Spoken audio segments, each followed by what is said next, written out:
Welcome, ladies and gentlemen, to Recency Bias Radio, your number one source for all things rants when it comes to Big Brother.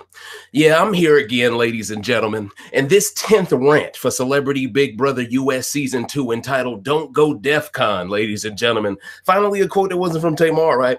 We're going to go ahead and talk about what happened tonight. We're going to talk about what production refuses to talk about in the edit. We're going to talk about a lot of stuff tonight. But before I get in there real deep, and we gonna dive in it real heavy, y'all know who it is. I am your humble host, Dave Smith, Pretty Boy Smitty, Protocol Paul, Pearl Game, Ultra, Smith Dog, Trill, all of the above on that ISET test and an ACT. And this is where no one is safe from criticism, ladies and gentlemen. So let's go ahead and jump into it right now, why don't we? All right, now, first thing I'm gonna do, I'm gonna check to make sure the feedback is A1. Once I know that, by the way, shout outs to the mighty mods. We gonna get it popping. Oh yeah, y'all can hear me perfectly. Oh yeah, and by the way, I will be answering questions later tonight as well, ladies and gentlemen. We're gonna break down tonight's episode. Production. You keep withholding the facts from the casuals, okay? And I pointed out, and see, it's funny. My last rant, I didn't know if it would go well with people, right? I thought it was a little too time-centric, but luckily for me, he happened to be HOH, and I had an excuse for it to be. But I always thought people would find some type of exception with that rant because I really put the fire to that ass. I could have never foresaw that Team Fun would just break up the way that they did, ladies and gentlemen.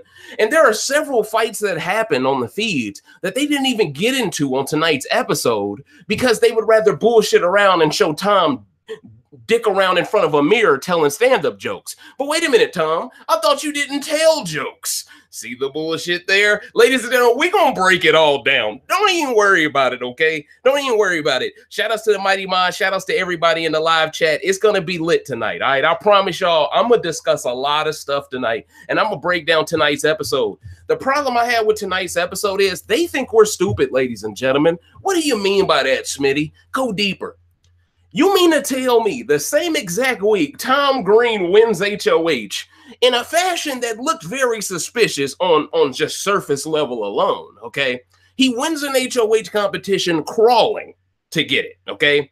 Somehow, and then Ricky turns the key to the ignition, doesn't win it. Okay. You mean to tell me this happens the exact same week, though, that the veto competition happens to be football-centric? And this happens to happen the same exact week where Tom plans to backdoor the only former football player in the game. And he's using microaggressions to help him target said football player who happens to be black, and production's been working to make sure a black person has gone home up until this point every week. You mean to tell me all of these things are coincidences, ladies and gentlemen? I don't in the slightest. This was all by design. They even picked the veto to go a certain way so Tom could be around could compete against a whole bunch of smaller people that wouldn't be able to beat him at kicking something. Okay, I want that to be very clear as well. Tom had the inside track to win this veto competition easily, but the women got on code and outsmarted production. Production thought Lolo and Eva would be dumb enough to give Tom his little blow to get his air together and then compete against each other so he could win in the last round. Nah, B, it not finna go down like that, coach. And they went ahead and came together to stop that. And I commend them. And see, this is why this season is turning into one of the better seasons I can remember from a US Big Brother season. This is definitely starting off great. Production is not getting their way. Sure, the edit is terrible for this season, but if you have the feeds, you can't say this season's bad unless you're a Tom Dick Rider, unless you're a John Bennett Dick Rider, unless you're a Ryan Lochte Olympic jackass rider. Like, unless you're one of those three people in those three contingencies, I can't see you not liking this season and finding it refreshing. People say women can't work together. Women are dominating this season, and they're working together while doing it without having to rely on a gay guy to be a buffer for straight men. I mean, you're getting everything you really get from a season, and yet the majority of the people that are complaining about it are all Tom fans. And these are the same people who were loving the season when we didn't like it, when the season was going down a predictable route. You know, so I want to drive this point home because there's a whole bunch of other channels out here, and I'm peeping game on them. They hold everyone else accountable but Tom. Tom is the one person who kept his dignity in all of this. This all fucking started because Tom wasn't dignified of a man enough to just accept the fact that Ricky's the more intelligent person. This all started because he had no dignity. This all started because he had no integrity. He is the one who has oozed his toxins slowly into Kato's peepholes of his fucking skin. Okay, he's the one who's oozed his and manipulated his way into Kato's mind, and now Kato thinks slamming a damn table is okay. You see what I'm saying? But do you notice Kato's energy towards the women is one way, but he's only had this energy towards women of color. You notice that? Even the problem he had with Dina, he didn't snap on her. He even forgave Dina the week after, real quick. So what is it about Lolo, half black, Tamar, black, you know, Candy, black? What is it about these sisters specifically that makes Kato get out of his get his pajamas in a bunch? What is it about these women, huh? I think it's the fact that these dudes are butthurt that they're getting outplayed by women of color at that. And this is even better for the Tamartians out there. Tamar not only didn't have to go on a block, she's been playing this week magnificently, in my opinion, because she's been faking like she's asleep very often. The reason why this is a good strategy, she's privy to a lot of conversations that she shouldn't even be able to hear. Like, for instance, Dina got into a fight with Candy. We didn't see that in tonight's episode because they're going to protect Dina, the production's pet. Okay, and many people thought that this fight stemmed from something that Tom and Kato pushed Dina to do. Okay, now I have to apologize because I wasn't able to go back and actually see how the fight started. I just saw the aftermath of it for whatever reason on the live feeds, and feedsters, they can attest to this for me. When you try to go to the 30th of January, the 29th of January, and I think even to a certain extent to the 28th of January, for whatever reason, at least on my web browser, I can't click on that on the flashback to be able to go back and watch how that fight happened. So I'm not going to be able to provide context to that fight.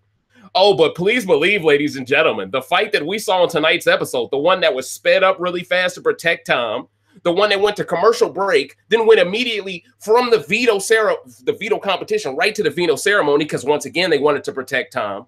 Okay, we're going to break down all of that, ladies and gentlemen. But let's get this episode out the way. That was a cold opening. I want y'all to get nice and comfortable tonight. It's a Saturday night, okay? Hopefully you guys are enjoying yourself. Hopefully you enjoyed the episode a little bit. I mean, it's kind of hard to enjoy something if you know it's not the truth. Like, it's almost got to the point now where I almost look at casuals as like those guys that buy Kingdom Hearts 3 but never played the first 2 games, right? It's like they can appreciate this as being a good season, but they don't know the context to everything they're being told, so they can't really appreciate the moves that are happening around the stuff they don't understand.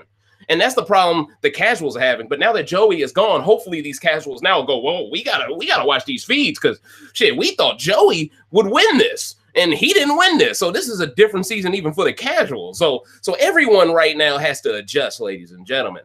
I just find it interesting that the Tom fans seem to be the most butthurt. You know, I just find that very interesting. Now, did you notice how production kept letting Tom tonight put a positive spin on his bad moves? He called this terrible witch hunt of trying to figure out who had the twist. He called it a murder mystery theater and then called himself Sherlock Tom.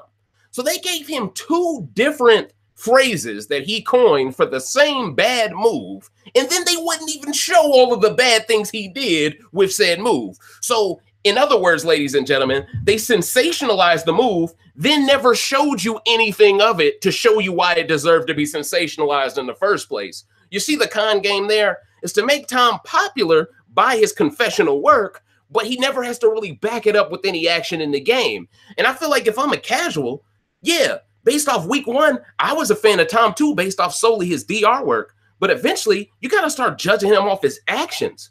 And Tom is a guy who constantly throws ideas out there, but he never goes through with none of them because he's not convincing enough to get the votes for said move.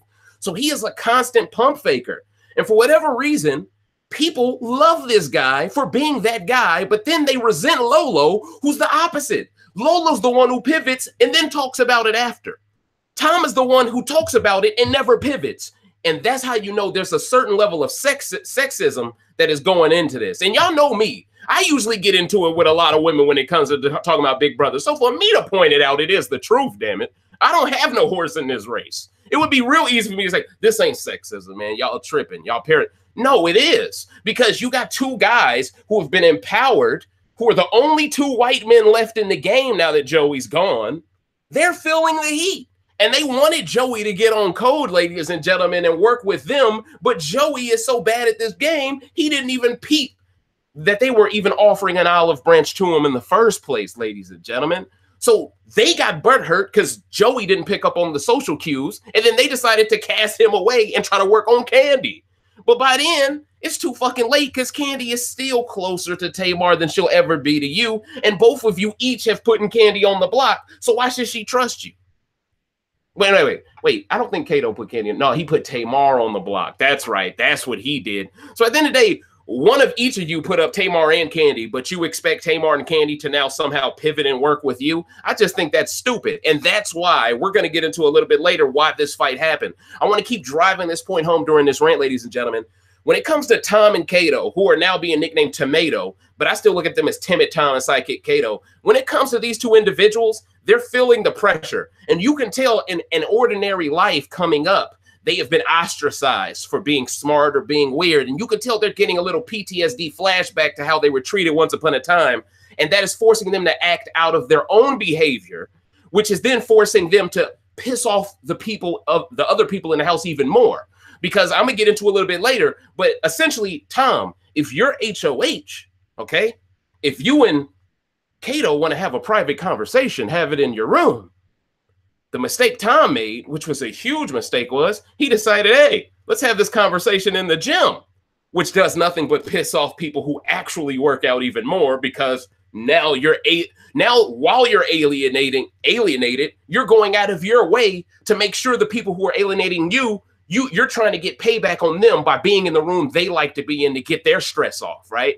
So you're trying to get them to contain all of their stress because you have no way of releasing your own because you're alone. You see what I'm saying? So it's them trying to fight fire with fire, but you'll never win this fight because it's 2 versus 7. You see what I'm saying? So no matter how you shake it, these two were idiots. They should have just stayed in the HOH room. But I'm gonna get in full detail on that a little bit later. But I just want to lay little crumbs down because in the last rant, I told y'all specifically that clearly Lolo, a bridge was burned between Lolo Jones and Tom the moment he approached her about that twist and they were working out. And you all saw it tonight. You do not do that to an athlete. You do not do that to a gym rat, okay? You do not take their focus off with stuff that is irrelevant. And if you're questioning them about whether they have the twist, of course they're not comfortable using the veto now, okay? And they've even said it on feeds. If he would have backdoored Ricky, there's no stopping him from backdooring me or Lolo next. And that's facts. But see, Tom just wanted everyone to be stupid and play his dumb game.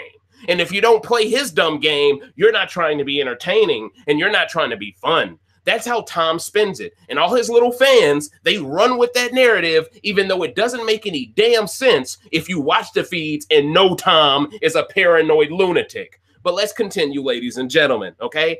No matter how you shake it, this is cringy for them to give Tom this type of DR work tonight.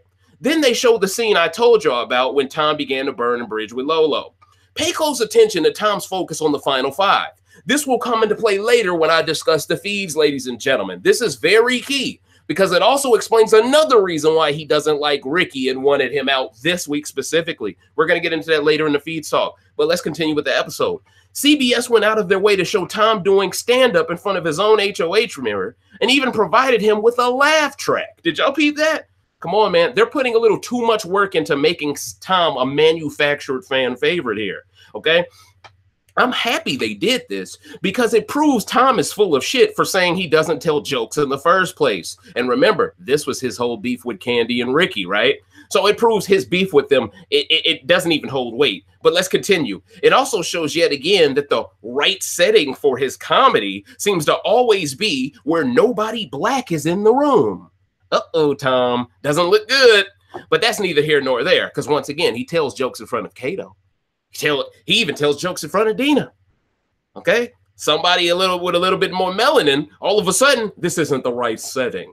Well, maybe it's because you think they won't laugh at your corny jokes. Maybe that's playing a role there. We all know black audiences are the hardest to make laugh because we have the funniest comedians. But that's neither here nor there. Let's continue. Okay? Then it comes to when it comes to the veto competition, 100% think it was rigged for Tom to win because of his height advantage. It's easier for him to get more of his leg on that huge ball, and rightfully so. I think the women thought the same thing, which made them work together to get him out. I bet they even made a side deal with Candy for her to pick Tom as well to run him through the gauntlet. Tom's gameplay was a lot like his final field goal kick. It lacks direction. But what I find very disrespectful is how production made Ricky look like a bad person in the edit and help contribute to Tom hating him. Then when Tom is HOH and wants to backdoor the Heisman winner, production leaves Ricky out of the veto comp and makes it a football competition.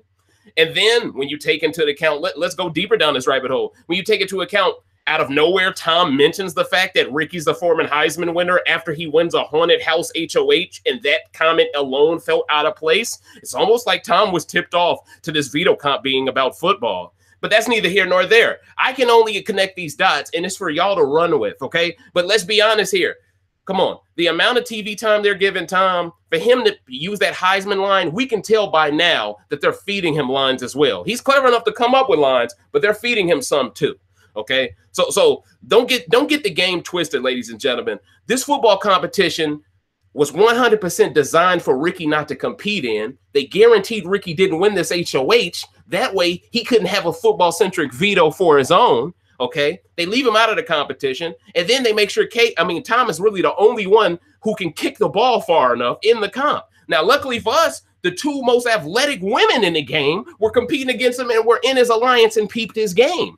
But if Lolo and Eva in any way could be bought by production in the edit or in the narrative, oh, please believe Tom would have won this shit like a standard Big Brother US season. Ricky would have been backdoored like a standard heterosexual black man in the game, and we would just be sitting here with Joey still in the game over Ricky, thinking you don't deserve to be here a week longer than Ricky. So at the end of the day, the things worked out well. But at the end of the day, this is just further proof that they're bullshitting behind the scenes, coach. They're really bullshitting. Like, I don't believe in coincidences, okay? Now, this was them trying to embarrass this brother in more ways than one. And even if they didn't change this veto comp to a football one to shove it in Ricky's face, that gives more validity to the conspiracy theory that they rigged the HOH comp to Tom to have this payoff at the veto comp. Meaning no matter what, production 100% wanted Tom to win that veto and backdoor Ricky. But the women once again proved to be too smart for production and their pets. Now, why did they skip so much stuff in between the veto comp and the ceremony? Why did they hide Tom's death stare during the veto ceremony? Did you all notice how Kato and Tom acted in congratulating Eva for winning the veto? This was the start of them unraveling, ladies and gentlemen. That same smug attitude of a backhanded compliment type shit, they were doing that shit the next morning after that, okay? And see, to open up a little bit of the blinds, the fight that y'all saw between Lolo and Kato happened in the morning. That was all Friday morning, ladies and gentlemen, when the shit hit the fan. So the majority of tonight's edit, it didn't show a lot of stuff, and that's because they were bullshitting with a lot of scenes in between a lot of the stuff they should have been showing. But at the end of the day, I want to just drive the point home that the Tom and Kato y'all saw that were acting so smug towards Eva in tonight's episode, that was the same Tom and Kato that jumped shit off in the morning and started crying. You all went to bed. We're going to get into that later, but it's going to get crazy, y'all. It's going to get crazy. And the whole thing I mentioned about them just being in the HOH room instead of the workout room, that's going to make a lot more sense too. I'm just planting the seeds, coach. Now, okay, things fast forward to them all meeting in the HOH room. And did you peep that smirk Ricky had on his face when he walked in? He had that smirk like, gotcha, bitch. Ricky had that look on his face like, yeah, I knew it. And see, honestly, I think Ricky walking in with that smirk on his face was the first moment Tom knew that Ricky knew. I think this was the first moment Tom really knew. I fucked up. I fucked up. Okay? And see, that's the thing. Lolo, Eva, and Ricky combined are so much better. I'd say all three of them combined are twice as good as Tom and Kato combined. That's how much better the three of them individually are than Tom and Kato individually, ladies and gentlemen. Okay, like they're twice as good as just the three of them as they are as just the two. That's why they were so self-conscious about the 5-person alliance in the first place. But once again, why accept it for the deal to go through, Tom? Why not put your foot down? You're the HOH. I don't want Ricky in this alliance. I'm the HOH. Damn it, he's not in this alliance, huh? Why didn't you do that? Because you were desperate for them to join you, because you had no other options, because your social game was terrible and you burned bridges with everyone else in the game. But instead of your fans holding you accountable for that, it's almost like they blame the house for having their bridges burned by you. See that bullshit? I'm telling you, man, I've never seen people cover a guy in such a biased way. People that normally have some type of integrity, some type of consistency, that know strategy, are losing their heads to defend Tom Green this season. And I'm sure I'm not the only person that's noticing it, ladies and gentlemen, okay? Now, also peep game on the confessional that they gave Ricky right after this meeting happened. He said, if I'm here next week, they should be worried because I have the numbers. The reason why this is important to take notice of, ladies and gentlemen, is because production cares so little about Ricky that they gave him a confessional on the show that he did before Eva won veto, but they placed it after she won it. Explain, Dave. I'm not really following. All right, let me break it down. How do I know this? It's in his quote, okay? He specifically said, if I'm here next week, they should be worried because I have the numbers. But ladies and gentlemen, after Eva won veto, before she even won the veto, he was privy to the backdoor plan, and he knew Eva and Lola were working to keep him off the block. So as soon as she won it, he knew he was going to be there next week, meaning they put that confessional that Ricky had out of place in chronological order to once again make him look like he's unsure of the game that's happening. It's a way to low-key not give him credit once again for what's going on, as if he's not working with Lolo and Eva to screw Tom. They're making it seem like it's really just Lolo and Eva screwing Tom. No, this is a three-headed snake that is whooping that ass, okay? Like don't get the game twisted here, but once again, he does not get the credit, okay?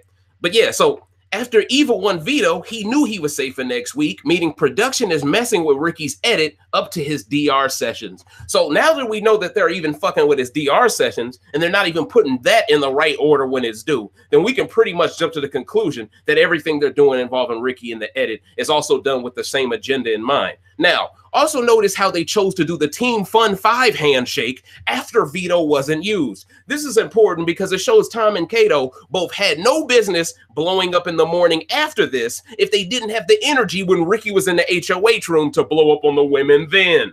I want to provide this context to let all of you know, if they had all of these suspicions, if they had confessional work proving that they had those suspicions as it was happening, why didn't shit hit the fan then?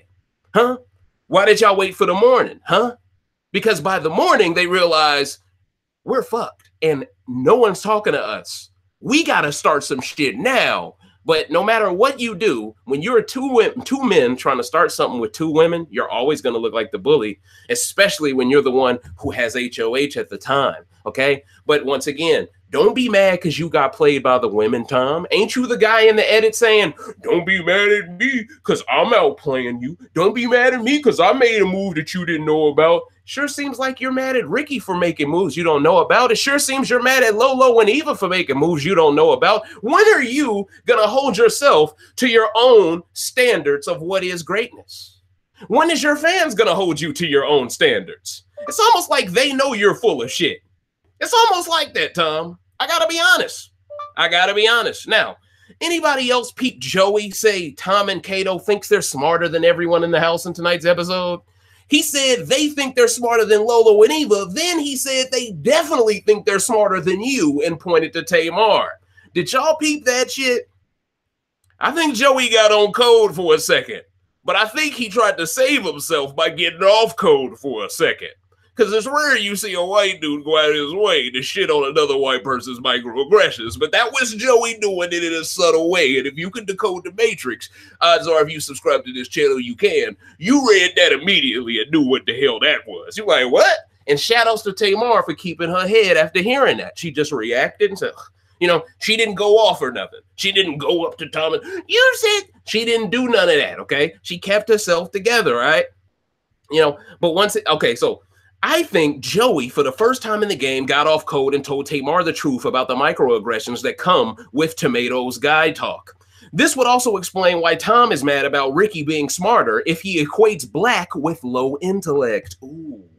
Either way, Joey was smart to do this to endear himself to the women, but I think if I'm Tamar, I read it as Joey also calling me stupid because he could have just pulled her to the side to say that to her face instead of in front of a whole bunch of other people.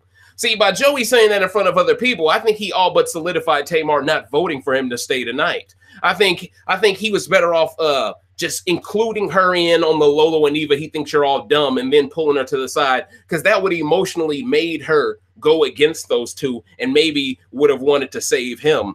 But by him doing that in front of her, I think he did nothing but embarrass Tamar in front of those other girls that probably think they're more intelligent than her too. Okay, but this is also good for Tamar's game because if she's perceived as stupid and perceived as not having the twist, she's in good standing. Okay, all right, but oh, my fault. Either way, Joey was smart to do this to endear himself to the women, but I think if I'm Tamar, I read it as Joey calling me stupid because he could have just pulled it to the side. But this would also explain the vote and how it shook up with Lolo and Eva wanting to save him and Tamar wanting to save Candy. But now we know that Tamar was the person earlier today when the feeds cut off that flipped the vote. That is what has been released to the public as of right now. We know that for a fact. So that means Tamar can have credit for this move. She can say, hey, I was the one who got Joey out. The rest of you were dumb enough to think that having another guy in the house to be a shield for you when Tom and Kato are in the game. I just think that was Lolo and Eva trying not to have all the pressure on them to beat them tonight or beat them in the next HOH. I think that's what that was about. They wanted another buffer. But at the end of the day, Tom and Kato are going to keep Joey in the game for the same reason, to be a buffer, to be a shield. So in the end, Tamar being the voice of reason that sent Joey home, saved Candy's game. Hopefully it keeps them together. And see, this is where the game gets really interesting because I'm going to talk about the feeds in a sec. Actually, I'm on the feeds now, basically. But the other thing I wanted to mention was Dina is a little thrown off by how Kato and Tom are acting as well, ladies and gentlemen. I want to throw that out there. So Dina, she's getting on code too, her feminist code, all right? She's getting on that code, and she's using her white girl crying strategy technique too. I'm a woman.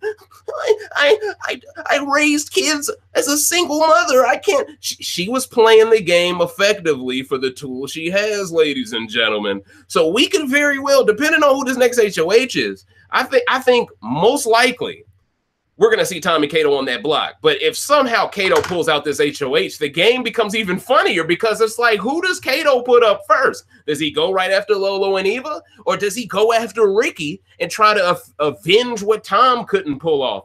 That's the interesting thing. I think for Kato's game, the smarter play would have to be putting up Lolo and Eva.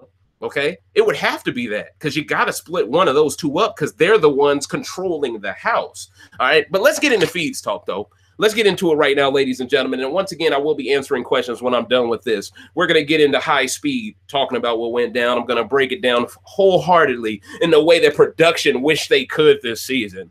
And I'm going to have you all set up for Monday night. Don't worry, okay? So let's get it popping, ladies and gentlemen. Now, this is Thursday. We're going to start off on Thursday.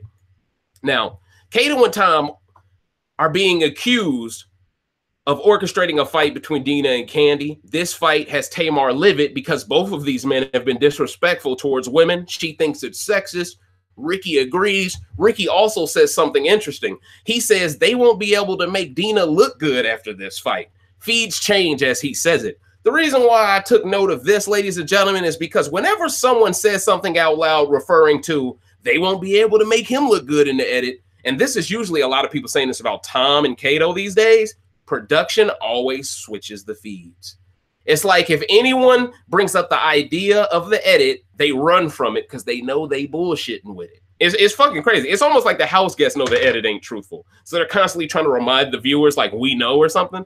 All right, anyway, ladies and gentlemen, that's all I have for Thursday because once again, I couldn't go back to watch the fight between Candy and Dina. So I apologize for that. But everything up after that is going to be lit here. So watch me. It's an ongoing investigation, all right? So 11 a.m. camera 1, Friday morning, ladies and gentlemen. Uh-oh, we in the morning. It's finna get lit. Tom is pissed off at Lolo and Eva because they didn't meet up to discuss their game on Thursday. He's salty. He's butthurt, basically, because y'all saw it on today's episode. Eva won veto, and her and Lolo stayed away from the motherfuckers because they didn't want to use the veto because they didn't want Ricky to get backdoored. So these guys are butthurt that they didn't talk to him for a whole day. You know, they're crying, all right? That's just what it is. They're crying. They're mad they've been played, all right? Kato was pissed specifically at Lolo because when she goes to sleep, he can't go in their room. Tom tells them they know what they did, assuming Ricky convinced them to flip, but Ricky isn't the one to blame here. But once again, see how Tom blames Ricky when Ricky isn't the one even in the room? This is Ricky's fault. You all wisened up and learned I wasn't shit. It's Ricky's fault. I mean, literally. I should just call the episode, it's Ricky's fault. That's what we should call this season. It's Ricky's fault. But anyway, Tom completely loses it and reveals to Ricky he's been trying to backdoor him for the past 3 weeks. Okay? Now, the reason why this is important to mention here, ladies and gentlemen, is because Tom only is doing this now because he knows the jig is up and he feels the energy in the room. This is such a beta male confession, okay? It's like, bro, if it's just a game, why you coming up to me now like you scared I'm gonna beat your ass? You see what I'm saying? Now it's like, Ricky, well, yeah, I'm gonna tell you the truth now. I tried to backdoor you. It was just a game move. You have too much power. And see, I'm gonna go ahead and let the cat out the bag now. Lolo and Eva finally realized what changed. Because remember, ladies and gentlemen, even I was confused. How do you make a 5-person alliance and then want to backdoor the guy the next day? And then that's when Lolo and Eva did a little bit of note collecting. Well, not collecting notes, sharing notes. Put it that way. And they come to find out that's why they're targeting Ricky. That's why they want him out so bad.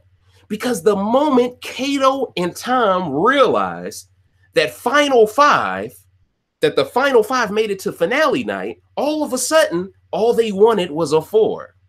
But up until they realized 5 people made it to finale night, they were all in with the 5. This is important because it shows these 2 dudes are pussies. They even if they can be guaranteed a spot in the final 5, that's not good enough if Ricky's there. Ain't that crazy? Now, let me ask y'all this question. Out of all the people, I'm sure most of y'all would want to be on Big Brother if you're watching this video right now. If someone could promise you final 5, wouldn't you jump at that shit? Hell, wasn't Tom the guy who was willing to sell his soul as long as Ricky left this week? So, in other words, he's willing to sell more of his soul for Ricky to go than for him to make final 5. Ain't that crazy? See, I got to keep bringing it home that this is an obsession. This is some multiple personality disorder type shit. This is like the movie Split, coach. This is like some Glass shit. And Ricky on the Samuel Jackson side of the game. He just manipulating these niggas. He too smart. And he got them mad. That's what's going on. And Kato, he low-key on the Bruce Willis side of the game. You know what I'm saying? Like that's basically what's going on. You know what? This is some Glass type shit. This is 2 motherfuckers that is salty that a black guy don't gotta know how to walk to still run circles around their ass strategically. I mean, I'm just being honest. I mean, this is crazy, ladies and gentlemen. But let's get back to the feeds, okay? Let's get back to the feeds, okay? So yeah, so like I'm saying, Tom tells them they know what they did, assuming Ricky convinced them to flip, but Ricky is the one to blame here. In fact, Ricky is still not telling Candy or Tamar what's really going on. Tom completely loses it and reveals to Ricky he's been trying to backdoor him for the past 3 weeks. This is important because it shows Tom is a pussy because he tried to jump in front of things only after he felt the house was turning on him. He even tells him he thought Eva and Lolo were working with him, but everyone knows he wanted Ricky in it. So for Tom to imply Ricky forced himself into the alliance is asinine to begin with. Also, Pete Game at Kato losing his shit arguing with Lolo. We saw that earlier today, right? He said she must have taken some acting classes and started slamming the kitchen table. This was a terrible look for Kato because it made him look abusive and it further justified Lolo losing her shit. And it also shows Tom and Kato both are condescending towards women, but never in the faces of grown men. Lolo said what I've been saying about Tom to Kato's face. She said they both lost so many fans and friends based off their behavior. I agree with this wholeheartedly, Lolo. This is what I've been trying to tell people, but they said, Dave, you're reaching. You don't know what you're talking about. There's no way Tom and Kato are these bad guys like you're painting them out to be, bro. And see, that's the crazy thing. I truly believe if Tom and Kato were black and acted the same exact way, people would have agreed with me since week probably 1 on both of them. But that's just how the benefit of the doubt, that's how the dreidel spins in a way. Anyway, Ricky and Eva are discussing what just happened in the workout room upstairs. Now, this is shortly after this, ladies and gentlemen, okay? And basically what happens is Eva decides to go upstairs and work out because she don't want to be involved in this bullshit. But also peep game. I've told y'all that Eva is working close with Kato, and they might have some pregame thing. Notice how Eva and Kato ain't really getting all loud with each other. It's almost like they have this understanding we won't blow each other's games up, but Kato have at it with Lolo. You see what I'm saying? So that's interesting. And I've already expressed in the past in my former rants how Tom seems to keep a lot of energy with Lolo that he doesn't really express with Eva. So I want to drive that point home as well. It seems like Eva is getting the least of the hate from the two boys here. And I think it's because Kato has convinced Tom that Eva isn't the one that decided to do this to save Ricky. And I think that is based solely off of the pregame alliance Kato thinks is still valid here. So all of this comes back full circle, ladies and gentlemen, but let's continue to these notes. So this is the fun part. Like, this is great. This was great feeds, y'all. So Ricky knows that Tom and Kato both must see the writing on the wall and are looking to drag the women down with them. Okay. And like I said, Ricky and Eva are now discussing what just transpired in the workout room upstairs, right? Ricky begins stretching and Eva continues to work out by herself on the elliptical. Okay. As this is happening, Kato and Tom march towards the workout room for whatever reason we don't know yet. And it was confusing to me too, because I'm like, round 2? Fight. Like, I'm on that shit, coach. But anyway, Tom walks in and the first thing he does is come clean to Ricky. And did you notice, by the way, the stuff that I'm talking about didn't make this episode, but this was a key part of the fight. This was like part 2 of the fight. But anyway, but yeah, so let me not keep jumping in the middle of this. Let me explain this story to you. All right. So as this is happening, Kato and Tom march towards the workout room. So now you got Kato and Tom walking towards the workout room. You got Eva and you got Ricky working out in the workout room, and they're approaching the door. Okay. Tom walks in, and the first thing he does is come clean to Ricky. But he says he chose to do it so they wouldn't have to be fake around each other. Right on cue, Ricky says what I was thinking. And see, this is why I love Lolo, Eva, and Ricky as an alliance. Because when it comes time for them to say something witty that a super fan watching feeds would think to say in the moment, they tend to, in more ways than one, they tend to metronome that thought. It tends to come to their head in the perfect time, okay? So basically, right on cue, Ricky says what I'm thinking. Ricky says, I wasn't being fake. So he's already putting Tom in a position where I'm not finna just say, oh, apology accepted, and we're both being fake towards each other. Ricky's not gonna give you that, Tom, because he knows you've been plotting on backdooring him way before you even told him this. So Ricky's gonna let you sit in your whole fakeness pool, and he's not gonna join you. You know, Tom is hoping that Ricky will throw him a bone here, but honestly, Ricky don't even want to talk to you right now. Like I said, you guys are interrupting another workout.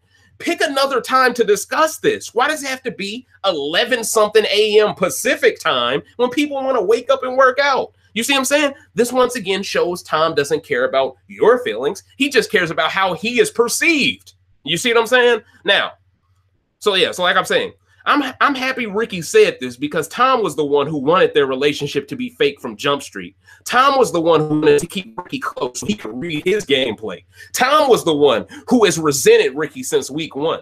So for him to imply he's coming clean to do Ricky a favor is complete bullshit, coach. He did that because he fears Ricky and now knows Ricky must know the shit Tom has been saying about him because the women just drew the line in the sand. He's butthurt. And Ricky ain't buying none of the bullshit, coach. He ain't buying the bullshit, okay? Tom proceeds to explain why he didn't think Ricky was really in the Team Fun Alliance at all. This also doesn't fly with Eva as she interjects to defend Ricky and tells Tom he was the one who brought Ricky into the fold himself, further validating what I've been saying about timid Tom's erratic gameplay. It doesn't make sense to a logical mind what Tom is doing. She even tells Kato the jig is up, but notice how Tom can't do any of this without Kato behind him and vice versa. When I tell you these two go everywhere together, they're like the fucking Hardy Boys. Okay, like real talk. These dudes are scared to go somewhere by themselves. Okay, because they don't want to be involved in a situation that could be game breaking and not have someone to cover up for them and have their sex. So they're constantly walking everywhere in groups of twos, and that's what makes you look like bullies even more, because you're incapable of trying to mend fences by yourselves. It's always a two-part deal. It's got to be the two of us. We come in a two-pack. What if I just want one stick of deodorant this time, coach? You gonna make me buy the deodorant? That's neither here nor there. But anyway, let me continue. All right. But yeah, so this further validates what I've been saying about Tom's gameplay, okay? It doesn't make sense to a logical mind what he's doing. She even tells Kato the jig is up. But notice how Tom can't do any of this without Kato and vice versa. This shows why they need each other, but also why Kato should have thrown Tom to the wolves during week 1 and not used the veto. I told y'all Tom would have ruined Kato's game. And I truly believe his paranoia has rubbed off on Kato 1000% at this point. Eva and Ricky both leave the gym.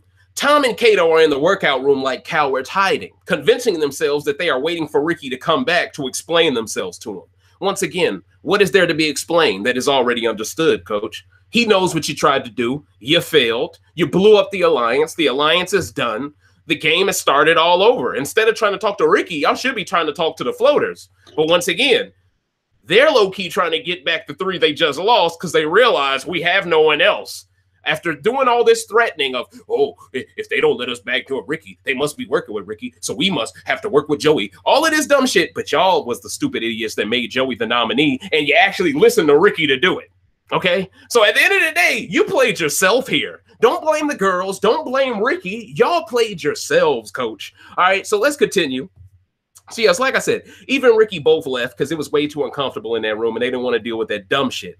All right, these two are still in the gym, but like I said, neither of these two even work out like that. So for them to be in there is out of their character, and it honestly feels like they're hiding, but at the same time trying to keep everyone else from going in the gym and getting their stress release. So it felt like this was really personal to both sides. But let the Tom and Kato fans spin it. It was only personal to Lolo's side. So this is bullshit. All right, now, so essentially, this is when things get funny because Ricky has them shook, y'all. Okay. So, so they're convincing themselves that they're waiting for Ricky to come back to explain themselves. Ricky doesn't want to hear it, though, and rightfully so. Ricky walks back in the gym and, like a total savage, sees both of them still in the gym and asks both of them to leave while he does yoga. Kato gets offended and says, "This isn't your gym." This is a hilarious scene because Kato tried to get big with Ricky as he was doing his workout, like he tried with Lolo, but then Kato must have had a reality check in his head because he calmed that down quick. He wasn't pounding shit in front of Ricky, coach. He wasn't going to go there, all right? He knew, all right? It was almost like Ricky had the king's disposition hockey. Now, that's a reference for y'all if y'all are anime lovers in here. But anyway, yeah, so at the end of the day, yeah, so Kato gets butthurt. This isn't your gym. So basically, this hilarious scene ends up with Ricky basically saying, all right, well, can you leave then if you're not going to be working out? I'm trying to do my yoga type shit, okay? So basically, Kato didn't have the same energy, and he decides to retreat with timid Tom because he didn't want the smoke. And he didn't want to be alone with Ricky at the same time, and he didn't really want to work out, even though he comes back into the room a little bit later. So Ricky says, okay, you can stay, but Tom has to go. He isn't working out. After that, he tells Tom to his face he isn't trying to talk to him, and nobody is trying to talk to him. He also tells Tom he ruined the alliance. Tom walks out with a fake laugh, and both of them proceed to go downstairs to bully another woman because they're too scared of Ricky.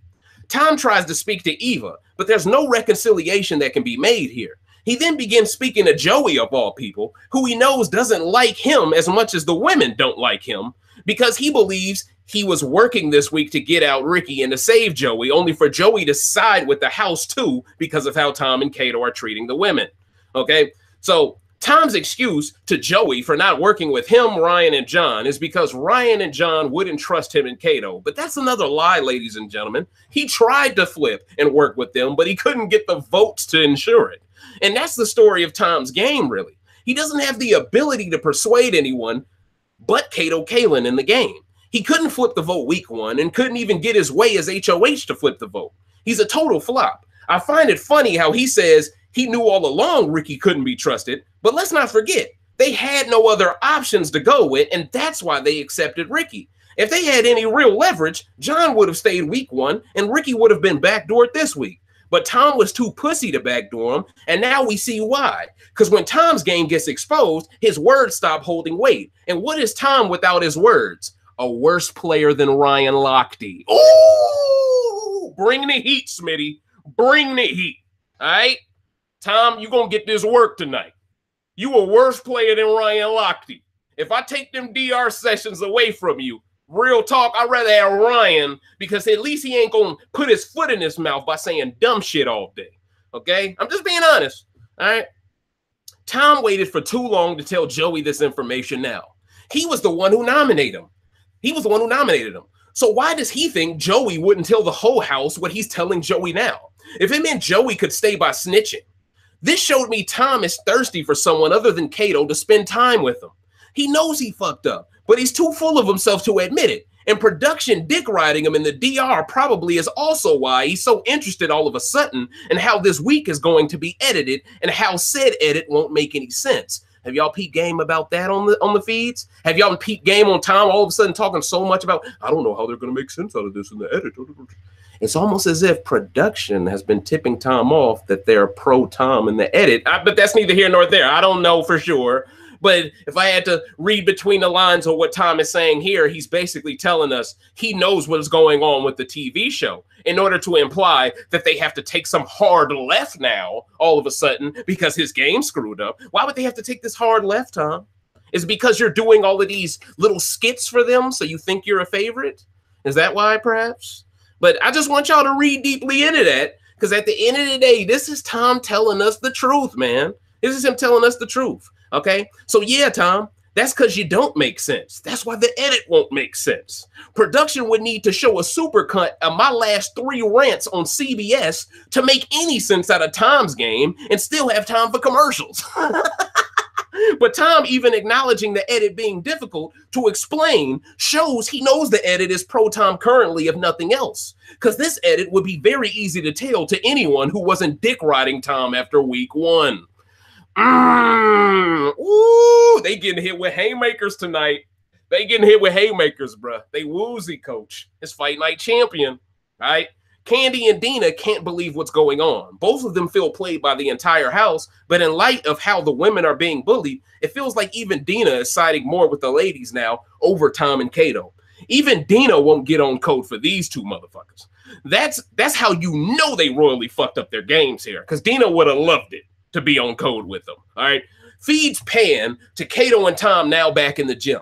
Kato is so paranoid now, he thinks people are eavesdropping on them in the gym, but when Tom checks the hallway, nobody is there. I see dead people, okay? All the time. You feel me? This is some spooky shit, coach. Sidekick Kato, man, hey, this ain't Ghostbusters, coach. But anyway, these two are rattled right now, okay? Tom is mad he's being labeled sexist and a chauvinist pig, but he's more mad at Ricky, of course, for calling him dumb. I can't make this up. He was called chauvinist and sexist, but he's more mad at Ricky here because, and then he throws a low blow at Ricky. He says, "Oh, he's supposed to be this shaman, and he's calling me an idiot in my face. So, what does that say about him?" You know, it's like, what? Huh? A shaman can't call you an idiot? A shaman can't rightfully feel like you betrayed them when you tried to several times? You see this? It gets personal with Tom. It gets personal. I've never seen Ricky say, "Oh, he's supposed to be this comedian, but he's never made me laugh." I've never seen Ricky go that deep. Now, Ricky clearly asks you in front of your face because, see, Ricky's more of a direct person. He's not passive aggressive like you, Tommy. Okay, timid Tommy. You know, Tommy Pickles.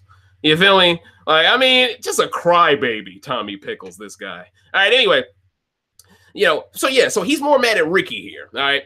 These men don't want to focus on what the women said about them because it hurts more. So instead, they bash Ricky for being a fake shaman because a real shaman wouldn't call people names. This is literally some of the most immature crybaby shit I've ever seen from an HOH before eviction night.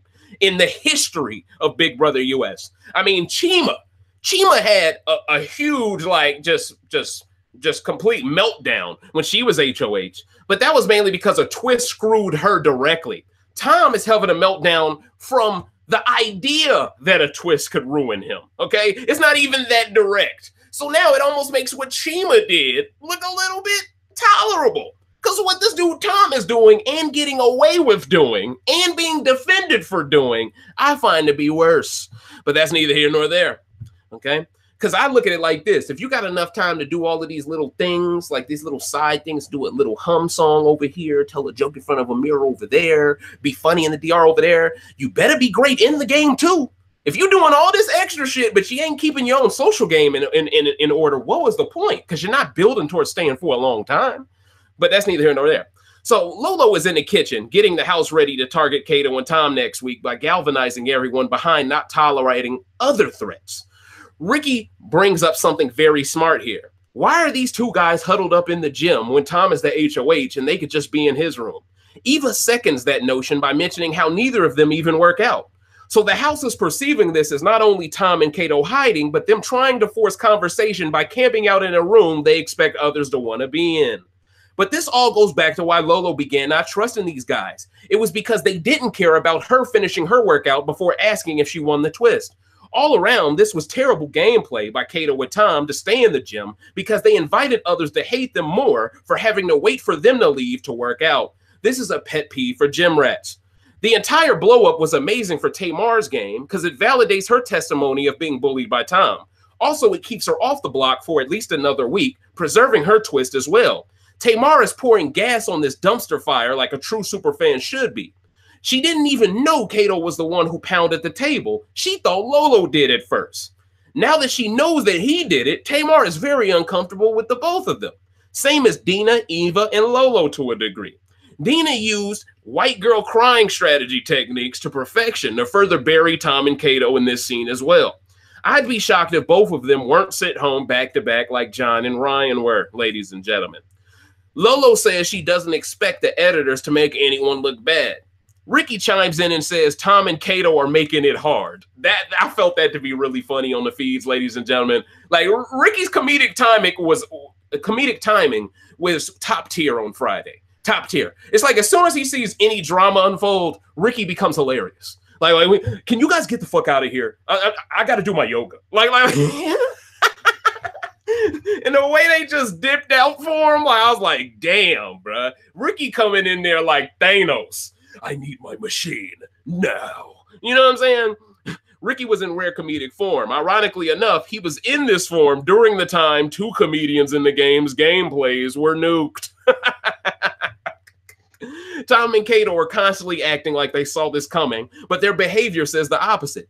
Lolo brings up how Tom threatened her and Eva by saying if they don't use the veto this week, Tom and Kato will target them because they must be working with Ricky. Now notice, we didn't see none of this in the edit, right? We didn't see none of this in the edit, ladies and gentlemen. We didn't see none of this. But this is yet another conversation Tom conveniently doesn't remember, and production in lockstep doesn't seem to remember, huh? Isn't that interesting? Every time Tom denies ever making a mistake, it never shows on TV. It's almost like the edit is based off of Tom's memory. Isn't that weird? It's very bizarre, all right? And it would explain why they didn't meet with him after the veto competition. Because why would they if they already know they're just going to be further threatened to use the veto in the first place? Lolo goes far as to say she hopes whoever is running her social media accounts unfollows Tom and Kato. Wow. Now, that's a huge step. That means y'all are dead to her in the game. Pretty much, y'all are dead to her in the game. And I think that's also pretty ironic because wasn't Tom the one who says as soon as you cross him, you're dead to him? So karma's a bitch. Anyway, Tom and Kato quickly after this leave the gym, and everyone else but Eva and Joey leaves the kitchen. Tom, being as tone deaf as he is, announces to the entire house as he walks down the staircase of steps that the gym is now available to whoever wants to work out. This was more rattled gameplay on his part because he made light of something other people take more seriously than he does, the gym. Also, him announcing it makes him look worse because he wasn't even working out in the room and could have been in his own HOH room. No matter how you shake it, he's imploding strategically, okay? Around 11:32 a.m. Pacific time, Lolo and Ricky are discussing how grimy it feels to work with such shiesty people. Kato tries to force himself into Lolo's room with her and Ricky. This enrages Lolo, and she asks Ricky to kick Kato out the room. Feeds cut and don't come back for about 6 to 8 minutes. When I tell y'all this shit was epic, okay? It was epic because Kato, the dude is crazy. All right, he's crazy. He's a little crazy, man, because she clearly wanted her space for a few hours, and he just couldn't help it. I want to talk to her again. And he just bum rushes, and Ricky like, hey, man, get the hell out. And it's just so funny. Like Ricky is now becoming the enforcer to regulate shit. And this is what these two cowards didn't want. They didn't want it to be like this and have Ricky be like, yeah, so what's the problem? You see what I'm saying? None of them want to deal with them problems, coach. I lost myself in the feeds notes for a second. Give me 1 second for a split second. Okay, it's right here. I caught up pretty quickly, to be honest. But yeah, so this enrages Lolo, and she asks Ricky to kick Kato out of the room. Feeds cut and don't come back for about 6 to 8 minutes. When it comes back, Eva is in the room, but Lolo and Kato appear to have disappeared, but Tamar is now there with her and Ricky. Eva reveals she simply didn't use the veto because it would have been bad for her game. She then mentions how she hopes one of them don't have the twist. Tamar is very clever here because she changes the subject from discussing who could have the twist to how all hell broke loose this morning and wanting to find out what was the reason behind it, okay? This is when Ricky finally tells Tamar what's been going on, that he was Tom's backdoor and that Tom only wants him out because he can see through him. This is important to mention because hopefully Tamar connected the dots that Ricky, Eva, and Lolo must be a solid 3 for Kato and Tom to lose it like this and for Eva not to listen to the HOH. Also, for Tom and Kato to even want to save Candy, a black person, has to make Tamar think, whoa, it's something bigger going on here. I'm just being honest. Oh, man. But anyway. Hopefully Tamar was able to gather enough information that can help her to even further use her twist correctly. Tamar decides to go work out with Eva now that the gym is open, but she notices Candy is talking to Tom and Kato and wants to put an end to it. She's worried. Candy will be guilty by association, which is a great sign she has Candy's back over Joey's. Lolo is still talking game with Ricky. She explains how Tom ruined Kato's game with his paranoia, proving my prediction correct. Also, she tells a story about how she tried to get Kato to reel Tom in a bit, but Kato was overheard by Joey telling Tom he's messing everything up, which all but blew up their alliance in itself in the first place. So Joey kind of found out about their alliance first out of all the people on the outs. Ricky is happy now in hindsight that Tom won this HOH because Tom would have never been able to ruin his game like this without HOH-itis. So this is yet another example, ladies and gentlemen, of how production rigging something has backfired this season. And this is truthfully, ladies and gentlemen, why I think this season is becoming low-key legendary, because we're seeing production all the egg on their face constantly every week. It's just keep coming. It keeps coming. It keeps coming. I mean, this is great TV, coach. Like, this is great TV. Every time I think I'm going to explode because somebody went home because of some bullshit, the other person goes home. This has happened 3 straight times. Now, anyway, turns out Kato and Tom didn't start fighting Lolo and Eva to backdoor Ricky until they all found out 5 people made it to finale night. They did the math and didn't want Ricky to be there on finale night. Now it all makes sense why these guys were willing to risk a great alliance just to see Ricky go. They weren't confident enough to believe they could win out. So this also explains why Kato finally became anti-Ricky during this week, because it felt so random without providing this context. Seeing Lolo and Eva have Ricky's back like this was so great to see. I was prepared for another black man to be framed and sent out the door. This season is becoming legendary by the day and how it changes from hour to hour. If you don't have feeds, just make up an email address and get it free for a week. The season's only going to be going on for another week and a half. Get 2 free emails. I said this to someone on Instagram. Make up 2 emails and get it free for 2 weeks and enjoy this shit while it lasts. We might not get another season this fun for a while, and Tamar only going to be on feeds for another 2 weeks maximum anyway. Why aren't you enjoying this live Tamar? This is some new shit here. You know, I think this season is going to impact how they cast future normal seasons. Okay, so So yeah, so one by one, Eva, Lolo, and Tamar go to work out as Tom and Kato sit in the kitchen looking miserable discussing eggs and butter. Like, I'm not making this up. All right, now, during this conversation, Kato whispered something interesting. Apparently, Candy approached him and asked him why he never tried to work with her. But he made it clear he thinks he made a mistake trusting Lolo over Candy. So it appears right now Kato and Tom both regret not working with Candy. I think they wish they would have pulled Candy and Dina to their side and worked against Lolo and Eva. That's my guess. Just based off of the way he whispered that, it was like he didn't want no one to know that him and Candy had the conversation for some reason. Now, and everyone was avoiding them like the plague, so it's not even like he had to whisper. So that's why I thought it was very interesting to take note of. Now, around midnight Friday night, Tom and Kato are playing pool, discussing the game after everyone else goes to bed. Tom believes production will have to convince the other house guests to talk to him and Kato. But Lolo has already told the other side to ignore them because it's what athletes do to get in other athletes' heads. Tom tells Kato it's not good for the show that the house is this split. I thought this was some of the most entitled shit I've ever heard. Clearly, Tom hasn't watched enough seasons to know that that it usually always gets this split, Tom. Now, maybe not to this level of entertainment it gets this split, but it does get split every season, okay? Like this happens very often, Tom. You know, but for him to think like, oh, it's not good TV because I'm on the bottom now. Like, I mean, I just thought it was so self-centered. But once again, the Tom fanboys, they don't hold him accountable. But anyway, let's continue. He even implies that DR has reassured him that they will work on the women to make sure the tension dies down. Interesting. Tom wants the people to be a bit more cool in the house. But understand, Tom wasn't enjoying the game when people were cool. Tom wanted to change how things were going, even though he was all but guaranteed a Final 5 spot. So this is all timid Tom and sidekick Kato whining because nobody will talk to them, okay? But to suggest the game is no longer fun or cool just because they ruin their own games is once again self-centered and entitled. I personally believe the game is going quite well, and the game is way more fun when production pets don't get their way. But this is yet another example of actions towards Ricky, Candy, and Tamar, while Kato refuses to feel the same way towards Ricky, Tamar, and Lolo. When Dina refuses to take your side, you really fucked up. But honestly, what did these idiots expect Dina to do? This is why I brought up in my last rant how dumb it was for Tom to win veto over Tamar just to save Dina when his partner nominated Dina the week prior. At best, you broke even with Dina there. But she doesn't owe you anything for taking her off because one of you already nominated her. Same way Lolo never owed Tom and Kato anything. I had to include this scene on my notes because it shows how close Tom feels he is with DR and production in the midst of all of this drama, telling me he's only this calm because he has production on his side.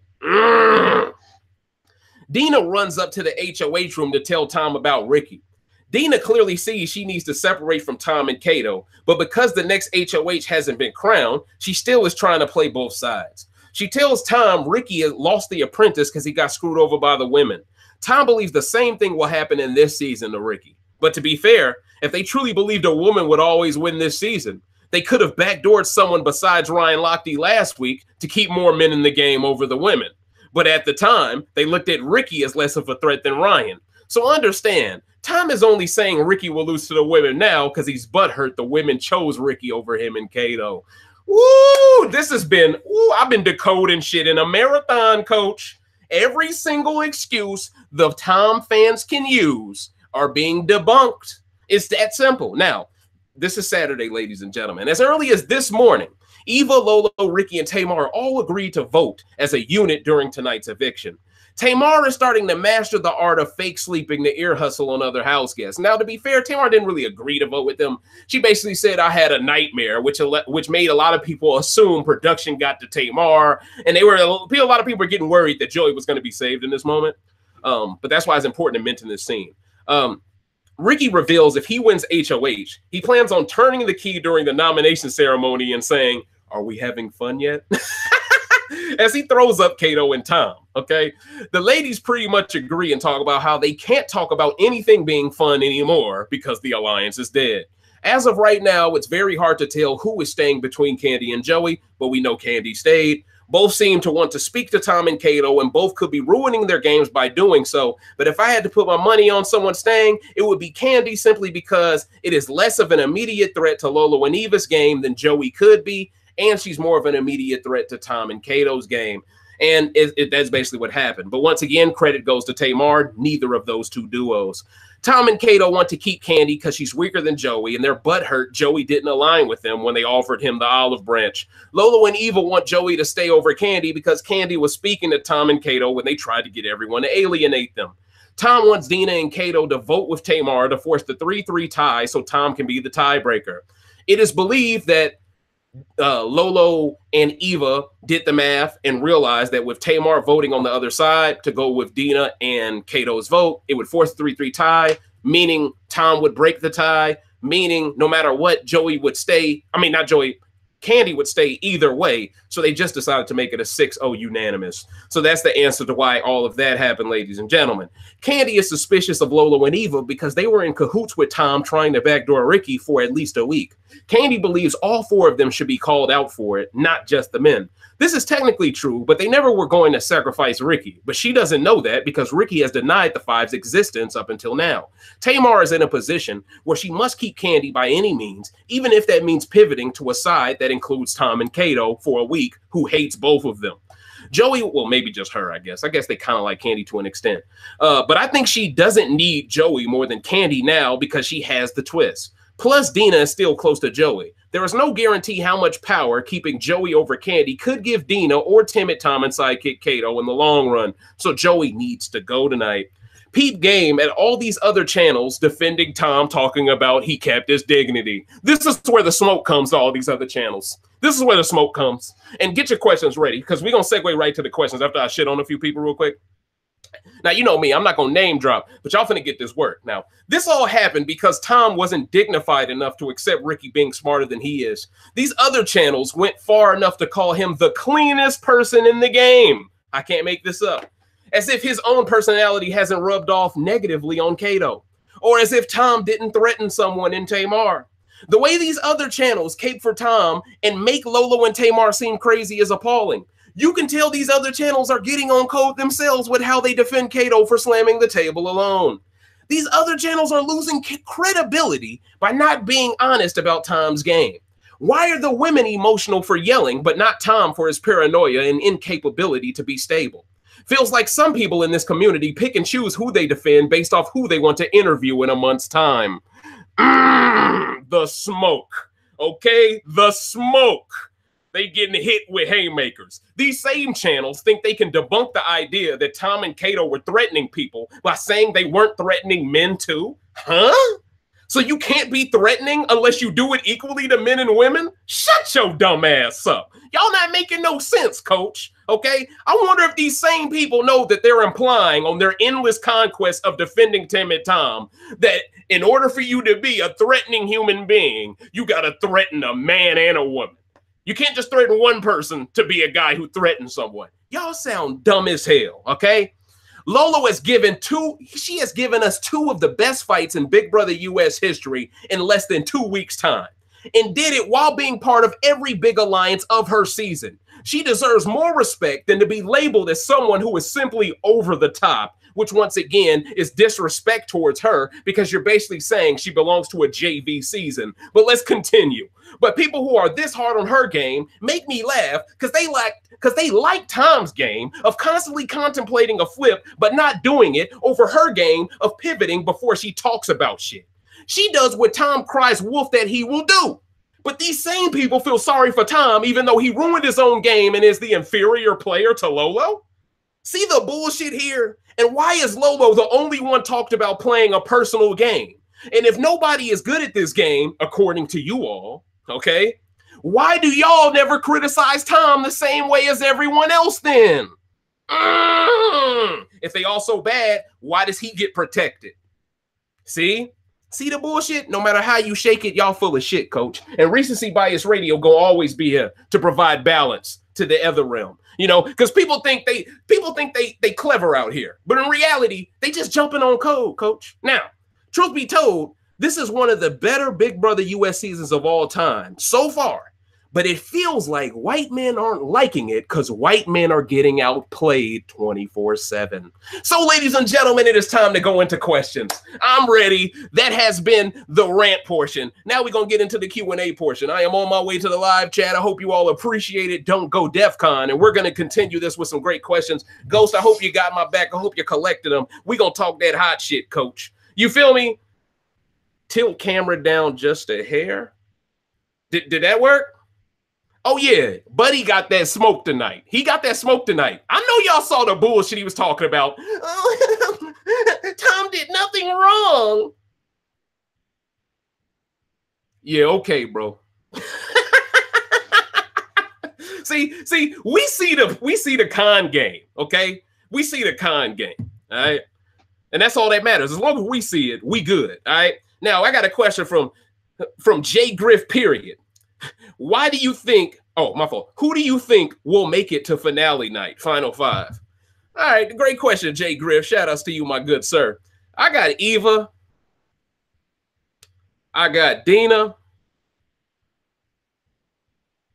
I got Eva, Dina, Kato, Candy, and Lolo. I think it's gonna shake out that way. Eva, Dina, Kato, Candy, Lolo. I think that's gonna be the final five. Just the way everything is looking right now, feels like it's gonna be. Well, I can see Lolo not making final five because of her blow-ups, but I could see somehow Tamar going out in the Lolo spot because Lolo wins a veto. I could see it, but once again, I still think Lolo will last long because of the twist. But that's gonna be my final five pick because there's a lot of questions, and I want to get to all of y'all tonight. Let's get it popping. Taylor Mays asked the question, Dave, did you peep how Tom said that he didn't want Ricky to be in their final five because Ricky is just going to ride that alliance to the end, then try to pluck the rest of the alliance off? Yeah, I peep game on that too, Taylor. And see, the thing is, at the end of the day, why are they so sure on what Ricky's going to do when he gets there? Like, why aren't they more confident of what they'll do when they get there, right? Like, they're so busy being sure of what three other people will do, they're not even talking about what they're going to do. How about you just get Ricky out then? But see, they know the truth. They know at the end of the day, okay, the two of us, one of us win HOH. That still technically don't guarantee we both safe, coach, because the wrong person win veto, take the wrong person off. Now I'm forced to put my alliance member on the block. The other two vote that person off, or the other one votes that person off, and then they're all fucked.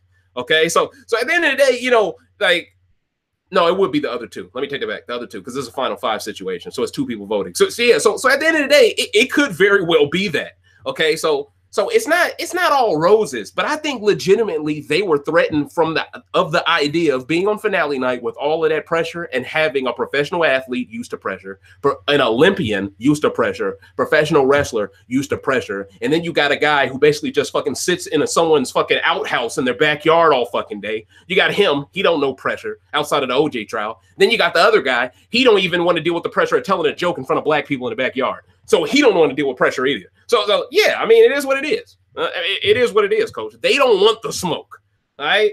A lot of people don't want the smoke. Dayton Glover asked the question, Dave, who do you think will win this whole game? I'm going with Eva Marie. I think Natalie Eva Marie, this is her game to win. Go get it, girl. Go get it. Ghost Hunter asked the question from Thomas the Talker. Do you think Kato will turn on Tom? I think if Kato doesn't, I think Kato's fucked. He can't turn on him. Like, I was willing to tell y'all there was no way he could turn on him just from the veto play.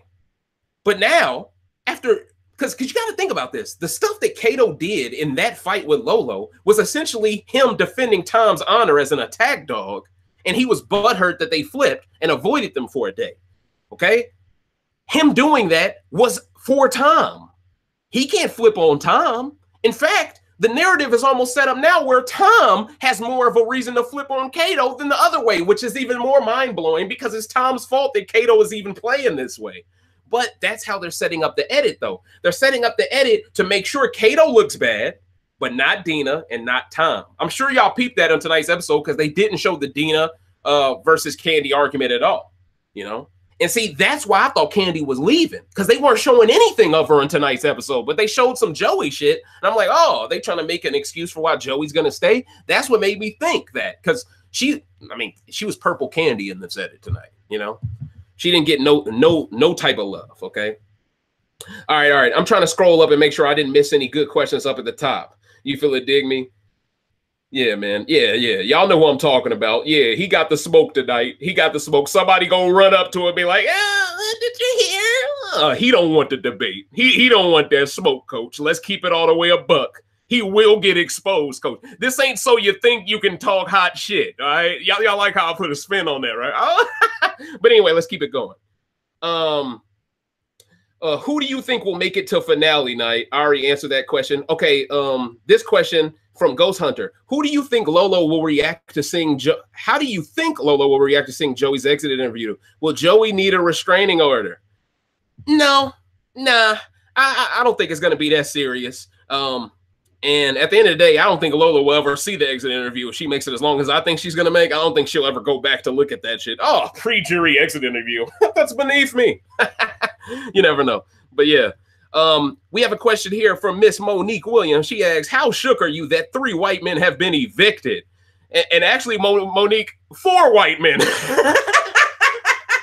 we got to add one. We got to add one. And honestly, I think that's why these channels are acting so out of character. They're grasping at straws to hold on to whatever white hope is left. Just let the game play the way it's going to play, coach. And it's funny. For the first time, you could actually see, not all, some but not all, but you could actually see some white men super fans are starting to see what it feels like to be a black fan. To feel like all of your people are being eliminated one by one. The feeling of, do I quit? Do I boycott? Now they're feeling it. Now they get it. Now they understand why we feel the way we feel, because we get 20 straight years of it. Y'all just get 2.5 weeks of it. We get 90-something days of it. All right? So it's interesting. They can't handle a season that takes up 1/4 of the time, dealing with the same social dynamic black people normally deal with in the constructs of this game. That's pretty interesting. It just goes to show the privilege does exist. And your reaction to what's happening to the people in the game is showing that you're aware of the privilege, and that's why you're frustrated. But that's neither here nor there.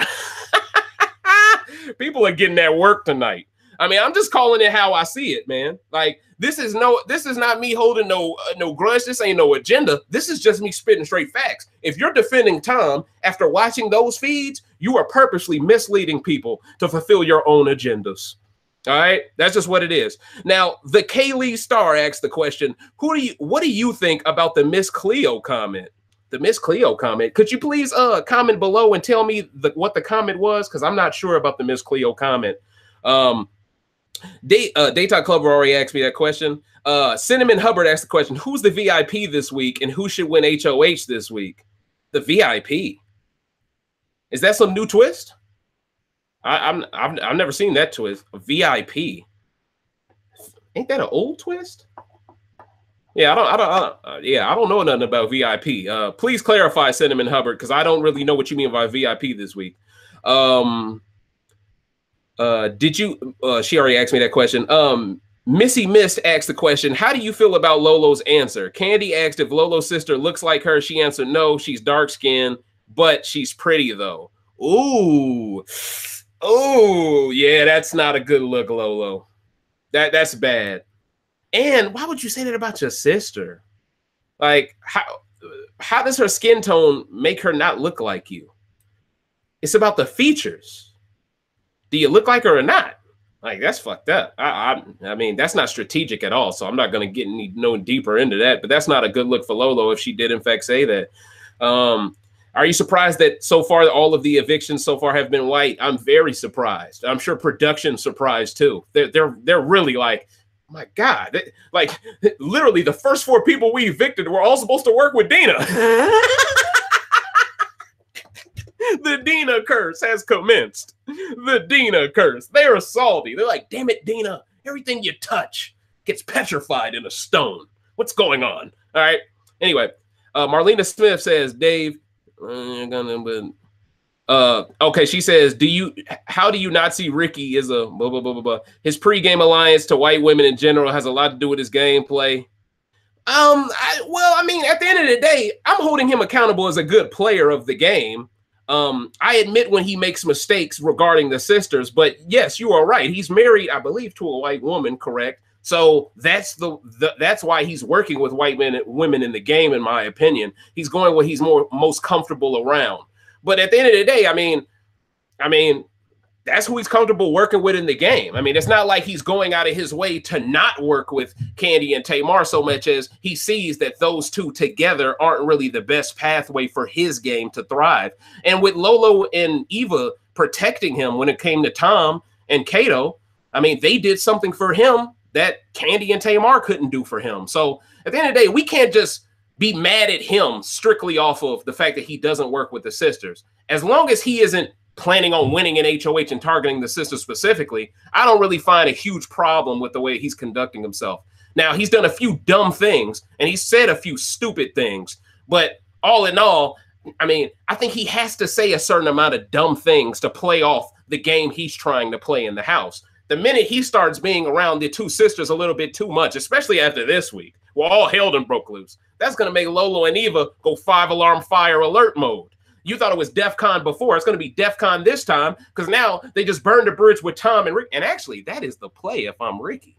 Right now, I'm flipping. Do I believe he'll actually do it? No. But see, but this goes all the way back to why he was picked, though. You know, we didn't expect anything from the guy. And he's actually been better than we thought. So that's where low expectations get you. But don't get it mistaken. He was picked because he likes white women. And he was also picked because they didn't expect him to work with the black women. So at the end of the day, I'm just glad Ricky isn't playing in the production's hands to the point where he's willing to compromise the sisters for the white men. So he's clearly still doing stuff to benefit the sisters in different ways. All right. So I don't want to chalk Ricky off. I think he can still atone for some of his mistakes. Okay. The same way I think Bailey could have atoned for her mistake in the game if she had the time to. So I try my best not to close the door completely on people. Long-winded answer, but that's where I'm going for now because I don't really want to label Ricky that just yet. I think Ricky has a role to play in this game, and I think when he gets his payoff of targeting Tom, we're all going to love him, regardless of what type of woman he goes home to. So that's my answer to that question. I'm waiting for the payoff of Ricky getting at Tom's head. All right? Until then, Ricky, my guy. All right? I want Ricky. Now, after he does that, I'm not tripping on that. You know what I'm saying? But until then, we need Ricky to get Tom out. Fuck the bullshit. Because Ricky getting Tom out helps Tamar's game. If Tamar goes after any of those people herself, she's the target next. She needs people to go after people. Do we expect Candy to win an HOH? She could. But who's more likely to between her and Ricky? I think most likely Ricky. I don't think Ricky targets either one of those two ladies anytime soon. And I think Ricky plays a role in this game to help both of the sisters. So at the end of the day, even if it's indirect help of the sisters, we should be rooting for Ricky to help them, even if it is indirectly. So, yeah, that's my answer to that question, ladies and gentlemen. Yeah, I agree with you, Monique Williams. He's not canceled just yet. I think he has a role to play. I think he can atone for his mistakes. Okay. CM asked the question. Oh, by the way, CM, I was actually under the video and there was a lot of white folks pissed off. Tamar and Lolo are a bunch of bullies. They bullied Tom. They bullied Kato. It's so funny. Like, these are grown-ass men, and they're now trying to change the narrative around these beta males that women are bullying them for telling them that they're threatening the women.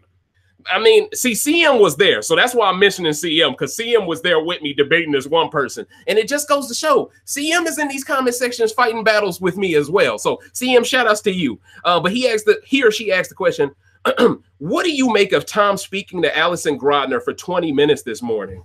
Huh? When did this happen?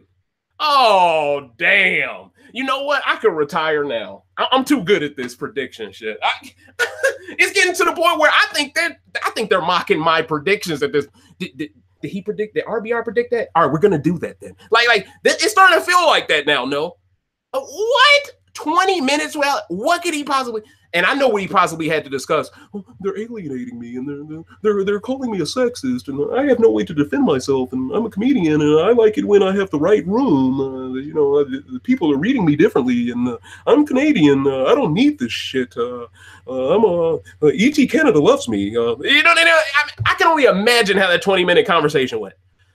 With just him bullshitting, not owning up to why he's being treated this way, not owning up to the things he did to Tamar. And honestly, I wouldn't be shocked if that 20-minute conversation didn't change something in the edit tonight. That's why I love taking questions. I can talk myself into something that sounds true.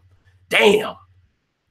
Maybe that 20-minute conversation was to cover up the bullshit Tom was doing, and that's why Kato got thrown under the bus, but not Dina or Tom.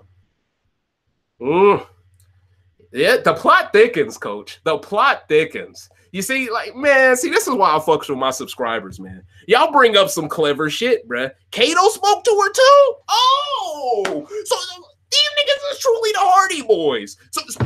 So what's next, coach? What's next? They both get to talk to the black dude with the bald head from E.T.? Huh? Next time a twist drop, they gonna go to Kato and Tom to see if it's cool or not. What's going on, coach? You need them to write a doctor's note for you to leave school, coach? They acting like Tom and Kato the real production. What's going on? Is the chain of command flowing through the damn house guests these days? What is going on, coach? I need answers, okay? So you mean to tell me both of them got 20 minutes with her? Now, I can only ask the question, who else got time with her? Because if you didn't give no one else from the other side of the house any time with her, then I already know that these two must have been recruited by Allison Grodner specifically or something to get this type of a one-on-one conversation. There is some type of relationship they must have with her specifically, because this doesn't make any sense. Why isn't she talking to everyone at the same time? Y'all told everyone at the same time about the twist existing. But see, this is what I was scared about with the twist. No, I was scared they would go out of their way to tell people about the twist individually and not tell everyone. And then certain people would have information that other people wouldn't have, and it will impact the social game. In this situation, it's impacting the social game, but it just seems like two guys are butthurt, and they're now crying foul. Challenge flag. I didn't threaten her. Allison, save me. Shut your bitch ass up. Man, grow a pair of nuts. What kind of shit? And see, you Tom fans are worse. You want to know why y'all are worse? Because y'all defend Tom despite this and don't even report him doing it. Y'all ain't ever going to even tell the story about him hitting up Allison Grodner because it doesn't fit within the agenda narrative that you're building towards. You can't have Tom being seen as the guy who calls up the commissioner right after the basketball game. You can't be seen as that guy. You can't be seen as the R. Kelly who plays basketball at the gym, but you can't beat him in the game or else he'll kick you out the gym. He don't want to be perceived as that, so you cover up for him. I see what's going on, ladies and gentlemen, but let's go back to answering questions, ladies and gentlemen. I'll take four more questions, because I think this has been a classic episode so far, honestly. I think this has been legendary. I definitely think this has been legendary. I'm appreciating these questions as well. Keep them coming, ladies and gentlemen. Miles Cage Jr., shout outs to the brother, asked the question, how can Ricky win the game? Ricky can win this game, but the way for him to win this game is going to take him, he's going to have to turn on Lolo or Eva, one of those two. He's going to have to turn on them very soon. And then he's going to have to work on getting the other one to work with him down the line when they are alone. See, what you got to do is you got to split them up early, okay? You split them up early. Now they don't have nobody. But you got to make sure you split them up after Tom and Kato get split up. You got to do it in order. Split those guys up first. Everyone hates them. Go with the house. Socially, that's the right play. Split them up. Then hopefully Kato's left over, not Tom. Now that Tom is gone, Kato has no one. Kato really doesn't, he lost his fangs at this point. He's declawed without Tom.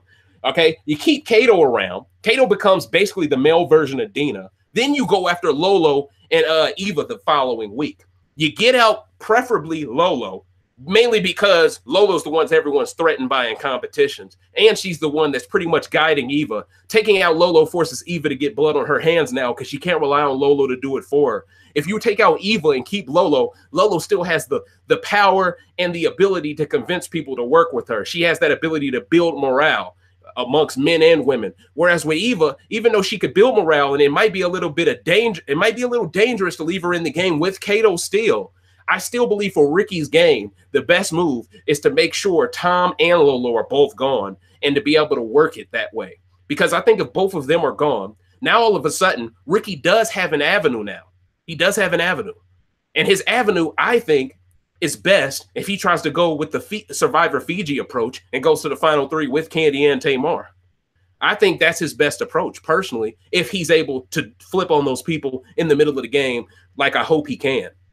So, yeah, so if he could get out Tom, then get out Lolo, which is very hard to do back-to-back, by the way, because that would mean you would have to have the entire house down with Lolo, then the next week not down with her, and then still be down with you when you're perceived as working with her. How would they trust you when discussing how to backdoor her or get her out? That's going to be tricky. But that is exactly why I think Ricky still has a role to play. And production is going out of their way to throw him under the bus, which makes me want to root for him even more because they don't want to root for him, which tells me something. That tells me something. Because if you're truly a coon, they would love to show you cooning. And they're not really doubling down on it, which makes me think they see him as a legit threat to win this game as a black man, which makes me have to applaud the gameplay in itself as a standalone. So honestly, yeah, I think the game could shake up in a lot of different routes. But for Ricky specifically to win the game, he has to be the one that gets credit. Because you got to remember, he can take credit for John going out. If he can take credit for Lolo going out and Tom going out after that, he has the game won. He just has to get there. That's how I feel. And with all of these evicted house guests being able to come together and decide who they want to vote for together, I think Ricky's one of the few guys John would vote for him because he would respect the move. Ryan would vote for, even though he called him a boy, I think Ryan would respect him as a competitor over Kandi and Tamar. Well, no, Ryan would probably vote for Tamar. Well, I think Ricky would be smarter to take Kandi with him. So, I mean, but see, I think Kandi could actually win this game just by not pissing anyone off. And see, that's why this season is going to be interesting. Because a lot of people think that this is going to be one of the most bitter juries of all time because of how hard the game is being played at all times. Okay, so that remains to be seen as well. Okay, bet. I see you, Lee Parks. Welcome back, Coach. Melody Davis Joyce asked the question, will producers oversaturate us with white men this summer on regular Big Brother due to this season going so well for minorities? Yeah, on the next season of Big Brother, on BB21, we gonna have, man, listen. If we get one straight black person, I'll be shocked, okay? After this season, we running roughshod, Coach. We running roughshod. I tell you this, they ain't not gonna give us 4 black people ever again. That shit over. That shit's over with. They are not gonna give us a third of the cast got some black in them ever again. Then no. Because you see, we can have problem with each other before the game. And see, this is why we got to give Tamar and Kandi more credit here. I think they ran a con game on production.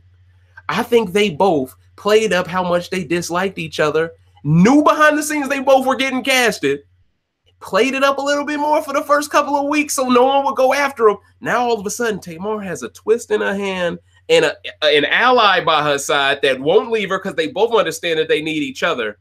And right now, the game is turning into a game of duos. We're down to 8 people, ladies and gentlemen, I believe. Yeah, we're down to 8 people because 4 white guys have left the house, okay? So we're down to 8 people, and you mean to tell me you got Kandi and Tamar, duo.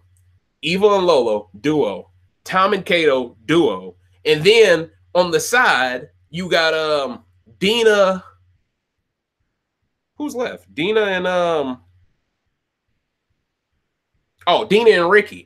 And I guess Dina and Ricky, like we discussed in the last rant, will be considered as floaters. But we know Ricky is part of the Lolo and Eva contingency, which is why Dina needs to decide what duo she's going to latch onto to try to even the odds a bit. But that's what turns Tamar and Kandi into essentially the flip vote.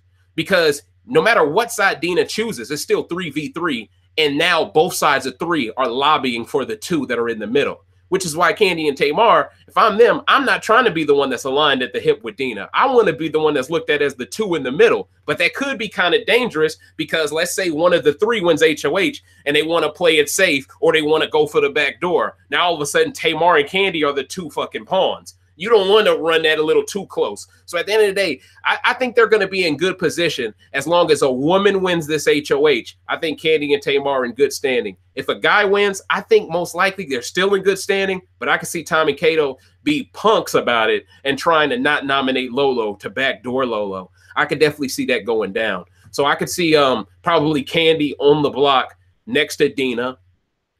But see, here's the thing. They can't really afford to put Dina on the block because they already put her on the block. So whatever good faith they have built up with her would all go away. Because like I told y'all, they broke even, right?